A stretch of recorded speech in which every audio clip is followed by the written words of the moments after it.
Watch and burn. Hey everybody, so tonight I am going to be discussing This Is England. Now this is like one of the easiest movies that I have ever fallen in love with. I love the sense of like friendship, the bond between the group of everybody, like Woody, Lol, Milky, and then Sean, of course. And I love how they seem like they're genuinely there for each other. And even though you never really see anybody's family, of course, outside of Sean's mom, who's, oh my God, Cynthia.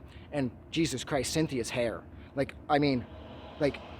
Shane Meadows could not have done a better job just on the design aspects and the fashion aspects of nailing the 1980s.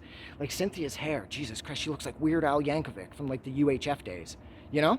And that is so early to mid 1980s. I mean, the opening credits for this movie are amazing too, showing all the shots of Thatcher and then like Duran Duran.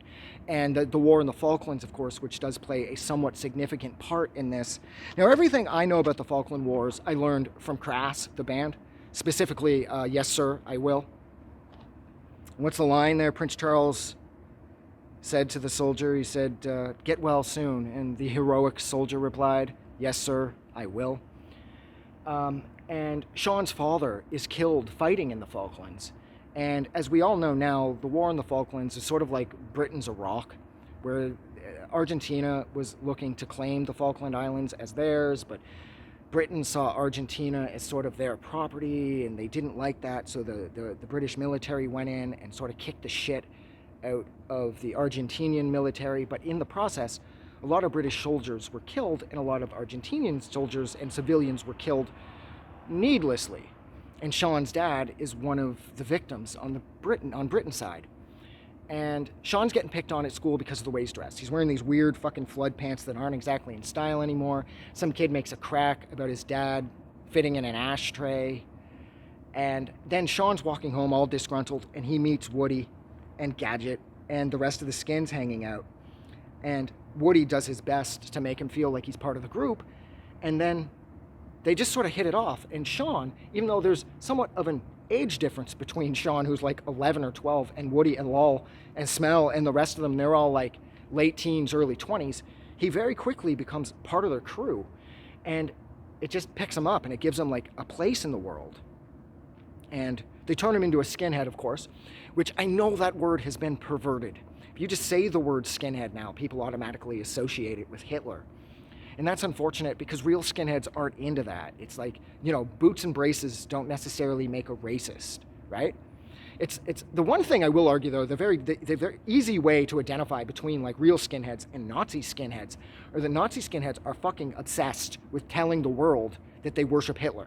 Like they'll have a swastika here and a swastika there and a white power symbol here and the SS bars there and the death's head on them and all this bullshit. So it's very easy to identify a Nazi skinhead as opposed to a traditional skinhead, like a sharp skinhead, which is another unfortunate aspect of being a skinhead, is that if you're looking to become one, you're automatically like enlisted in fighting against racism. Even if that isn't your thing and you're just really into ska, you want to listen to a lot of old Jimmy Cliff records and you love the fashion of skinhead, you have to be all up in everyone's face like, yo, you got a problem with racism? Who the fuck? Well, yo, you're a racist. Because if you don't, the rest of society has already pegged you as the racist because of what the 80s and the perversion of the skinhead culture that happened as the result of groups like the National Front that pop up in this movie.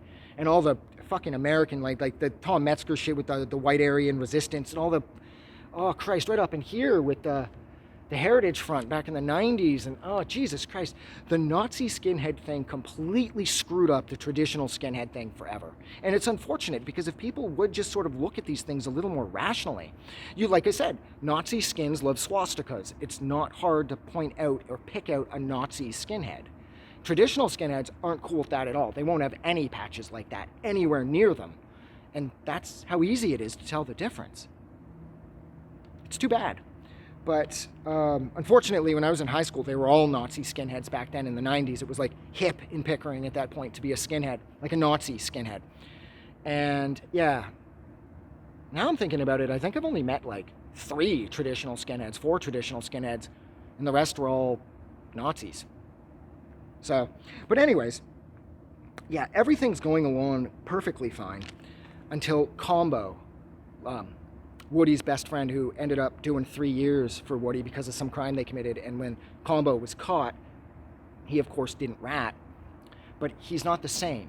He's now sort of shilling for the racist side of the skinhead movement, because when he was in prison, he was bullied by a black inmate, and he just sort of equated that one black inmate with all black people. And so when he comes out, he's telling this story at the party where he shows up with his other buddy with a machete, scares the shit out of everyone. And Milky's there. Milky's not white. Milky's Jamaican. He's British, but he's of Jamaican descent. And so Combo's telling this story about this big black hand. And he's like, what about your pud? And then the Ludovico Einaudi starts playing. My God, the music in this were so perfect. Like, Ludovico's on here, Jimmy Cliff is on here, Percy Sledge is on here, Strawberry Switchblade's on here, the Specials are on here, of course. The music is so amazing, and the music montages. I always sort of saw music montages as a cop-out, but no, in movies this strong, when someone like Meadows behind the camera, music montages just add to the overall strength of the characters and the movie, because the songs they pick are absolutely killer, and then it just shows the strengthening bond of friendship, over the course of a 3-minute song. It isn't like an old episode of Baywatch where they had to pad out the runtime because they only had so much dialogue written because it was Baywatch, so they'd put some shit fucking rock song in, and while they show a bunch of people surfing for 3.5 minutes. Fucking Baywatch. But yeah, I mean, so when Combo comes back, everything shifts. And Combo motivates Sean in the worst way possible to join him and the National Front movement, because Sean feels that if he doesn't, he'll let his dad down because of the speech that Combo gave about how, all these people are coming in from India and Pakistan, and they're getting to do whatever they want. And then he said things like, and then like, what about all the men that died in the Falklands? They died for nothing. And there's where Sean gets confused. So he starts to equate serving his father's memory correctly by victimizing people based on their race and religion. And Sean's so young again. Sean's like at most 12. So it would be very easy to manipulate him. And Combo wasn't looking specifically to manipulate him. Combo believes in all this shit. Combo really buys into all of it. And it splits the group. And Sean and Combo and their couple of buddies go out victimizing brown people. And the movie concludes with Combo freaking out and beating Milky. We're not entirely sure at that point. We think he might have beat him to death, but at the end of the movie, Cynthia says to Sean that everything's going to be okay. Milky's going to pull through. So we know Milky's going to make it. But it ends with Sean being alone again. And it's like at the start, he'd spend a lot of time down at the beach kind of throwing rocks at old boats and shit. And that's how it ends, except at the end, he grabs the National Front flag and he throws it out into the ocean. And that's how the movie concludes. And I thought that was kind of a downbeat way to end this movie. There's such a strong movie about the bonds of friendship and like brotherhood and sisterhood, regardless of race and religion. There's just a love of like skinhead culture and music. And they were so strong at the start. And then that National Front came in and it split them right down the middle. And that's exactly what happened a lot of the times. Like with me in high school, that's exactly what it was like. Like, there are fucking skinheads everywhere. And it's like, you always kind of had to walk on eggshells because you didn't know when you were going to be confronted by 10 of them, and they're all fucking giants.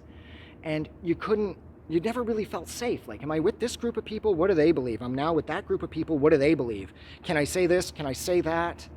Are these people incredibly racist? Do they just look racist? Are they kind of racist? So it was kind of a nightmare. So in that sense, I can at least relate to it somewhat.